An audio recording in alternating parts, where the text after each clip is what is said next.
World cup में पाकिस्तान की मुसलसल चौथी शिकस्त। जनूबी अफ्रीका ने अहम मैच 1 विकेट से जीत लिया। पाकिस्तान टीम 47वें ओवर में 270 रन बनाकर आउट हो गई। जनूबी अफ्रीका ने 48वें ओवर में हदफ 9 विकेट्स के नुकसान पर पूरा किया। एडन मार्करम की 91 रन की शानदार इनिंग्स। शाहीन शाह अफरीदी ने 45 रन देकर 3 विकेट्स हासिल की। हारिस रऊफ, मोहम्मद वसीम और उसामा मीर की 2-2 विकेट्स। तबरेज शमसी 4 विकेट्स लेने पर मैन ऑफ द मैच करार पाए। जनूबी अफ्रीका ने 6 में से 5 मैचेस जीते। पॉइंट्स टेबल पर पहले नंबर पर आ गया। कौमी टीम की सेमीफाइनल तक रसाई मुश्किल तरीन हो गई है।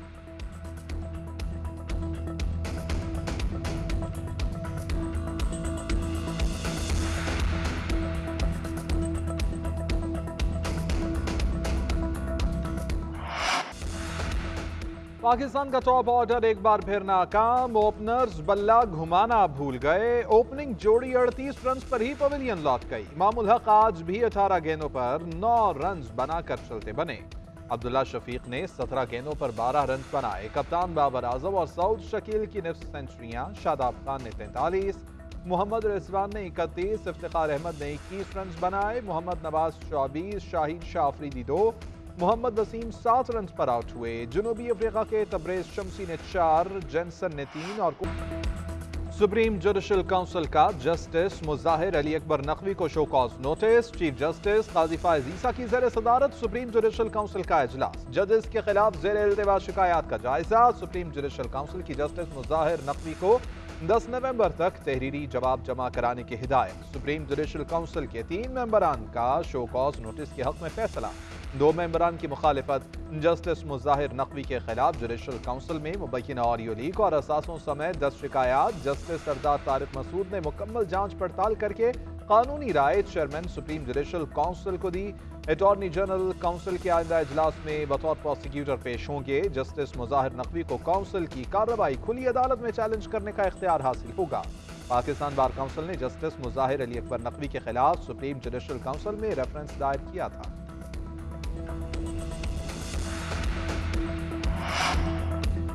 आम इंतखाबात 28 जनवरी 2024 को मुतवक्किल। इलेक्शन कमीशन सुप्रीम कोर्ट को 2 दिन बाद तहरीरी तौर पर आगाह कर देगा। हुकूमती ज़राए का कहना है कि इलेक्शन कमीशन ऑफ पाकिस्तान की तरफ से मुजवज़ा तारीख पर इंतखाबात करवाने की तैयारियां शुरू कर दी गई हैं। उधर इलेक्शन कमीशन ने हल्का बंदियों पर एतराज़ात के लिए बेंच मुकर्रर कर दिए। हल्का बंदियों पर एतराज़ात 1 नवंबर से सुने जाएंगे। इलेक्शन कमीशन ने वोट के इंदराज में मजीद 1 दिन की तौसीक कर दी। अवाम वोट इंदराज और दुरुस्तगी कल तक करवा सकेंगे।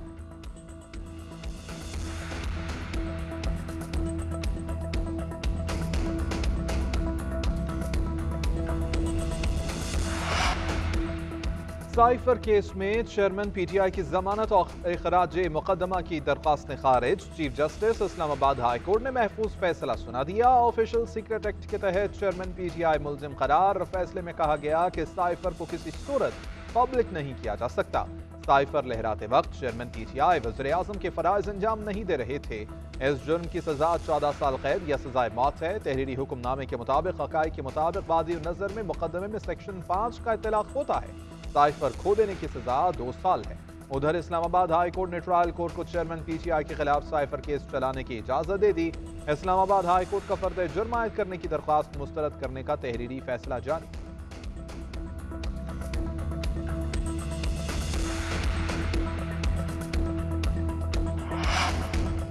रावलपिंडी पुलिस को चेयरमैन पीटीआई और शाह महमूद कुरैशी से तफ्तीश की इजाजत मिल गई। रावलपिंडी पुलिस के अफसर की 9 मई के मुकदमात की तफ्तीश करने की इस्तदा पर खुसूसी अदालत का फैसला। क्या इससे पहले चेयरमैन पीटीआई को शामिल तफ्तीश किया गया? जज अबू अल हसना जुल्करनैन का इस्तफसार। दोनों मुल्जिमों को शामिल तफ्तीश नहीं किया गया। पुलिस अफसर का जवाब। अदालत ने गुजरांवाला पुलिस के चेयरमैन पीटीआई से तफ्तीश करने की दरख्वास्त मुस्तरद कर दी। FIA रिपोर्ट के बगैर कैसे यकीन है कि चेयरमैन पीटीआई जुर्म में शामिल हैं? आपको यकीन ही नहीं कि चेयरमैन पीटीआई वक़वा में शामिल हैं भी या नहीं? साफ जज हूँ, धक्का प्रोग्राम नहीं चलेगा, दौड़ जाएं। जज अबू अल हसना जुल्करनैन के रिमार्क्स। उधर साइफर गुमशुदगी केस की अडियाला जेल में समाअत। फॉरेन ऑफिस के 3, पीटीआई का 1 और नादरा का 1 गवाह पेश। बयानात कलमबंद न किए जा सके।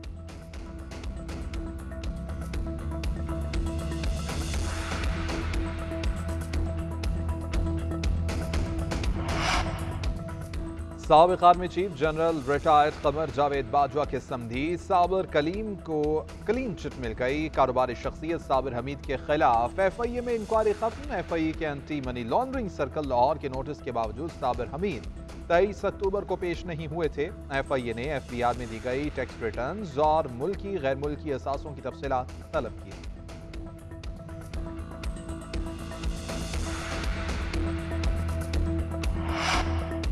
इसराइली फौज की फलस्तीनियों पर बमबारी जारी। गजा और खान यूनिस समेत कई इलाकों को निशाना बनाया गया। मजीद 481 फलस्तीनी शहीद, मुतअद्दिद जख्मी, 3000 बच्चों और 1700 खातिन समेत शहादतों की तादाद 7000 से ज़ायद। इसराइल का खान यूनिस में हमास के 4 कमांडर्स को शहीद करने का दावा। इसराइली जारहियत से 12 हॉस्पिटल्स और 57 मराकज़ सेहत मुकम्मल तबाह। गजा में ईंधन खत्म, हॉस्पिटल गैर फाल हो गए। सेहूनी फोर्सेस का मस्जिद अक्सा का घेराव।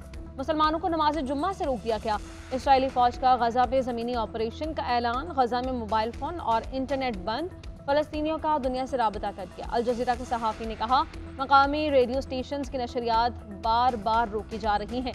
हमास ने तल अबीब पर रॉकेट बरसा दिए। इसराइली अस्करी काउंसिल का इजलास भी रोकना पड़ा। हमास ने रफा क्रॉसिंग के साहिल से ऑपरेशन की इसराइली कोशिश नाकाम बनाई। इसराइली फौजी गोला बारूद छोड़कर भाग गए।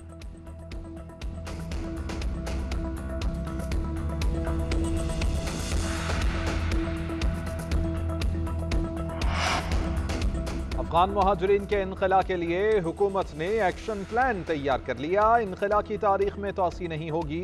वज़ीर दाखिला सरफराज बुगटी का ऐलान। कहते हैं कि गैर कानूनी अफराद को वापस भेजने की तैयारी मुकम्मल कर ली है। जियो फेंसिंग और जियो मैपिंग कर ली है। अब लोग हमारे मुल्क में वीज़ा लेकर आएंगे। उधर अफगानिस्तान ने पाकिस्तान से आने वालों के लिए आला सतह का कमीशन कायम कर दिया। नायब वज़ीर आज़म मौलवी अब्दुल सलाम 31 रुकनी कमीशन के सरबराह मुकर्रर।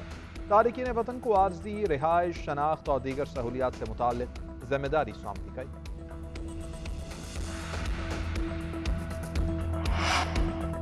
लाहौर में ज़मीन का तनाज़ा 5 जाने ले गया। चोंग में फायरिंग से 5 अफराद कत्ल, 1 बच्चा जख्मी, मुल्जिमान फरार। तहकीकात जारी। फोरेंसिक टीम्स ने शवाहिद इकट्ठे कर लिए। पुलिस का कहना है कि CCTV फुटेज और जदीद टेक्नोलॉजी की मदद से कातिलों का सुराग मिल गया है।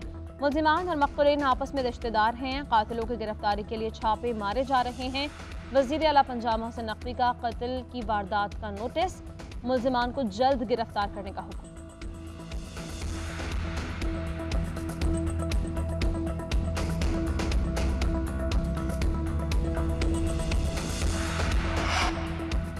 वर्ल्ड कप के टाकरे जारी। आज ऑस्ट्रेलिया और न्यूजीलैंड के दरमियान मैच होगा। ऑस्ट्रेलिया ने 5 मैचेस में से 3 मैचेस जीते। इवेंट में न्यूजीलैंड टीम 4 मैचेस जीत चुकी है। पॉइंट्स टेबल में न्यूजीलैंड तीसरे और ऑस्ट्रेलिया चौथे नंबर पर है।